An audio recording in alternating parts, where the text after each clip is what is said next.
దేశవ్యాప్తంగా చర్చనీయాంశంగా మారిన నీట్ ప్రశ్నాపత్రం లీకేజీ వివాదంపై సీజేపీ ఆధ్వర్యంలో జరుగుతున్న ఆందోళనపై టీమిండియా మాజీ స్టార్ క్రికెటర్ యువరాజ్ సింగ్ స్పందించారు. విద్యార్థుల భద్రత, శాంతియుత వాతావరణం యొక్క ప్రాముఖ్యతను నొక్కి చెప్పిన ఆయన సమస్యలకు చర్చల ద్వారానే సామరస్యపూర్వక పరిష్కారం లభిస్తుందని సోషల్ మీడియా వేదికగా అభిప్రాయపడ్డారు.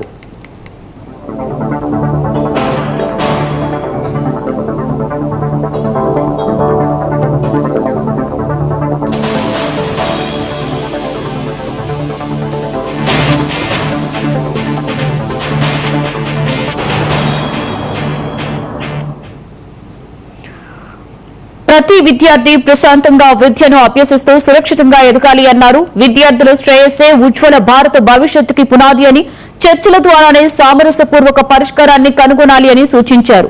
విద్యార్థులు తమ కలలను సాకారం చేసుకునేందుకు అనువైన వాతావరణాన్ని కల్పించవలసిన అవసరాన్ని ఆయన తన పోస్టులో స్పష్టం చేశారు.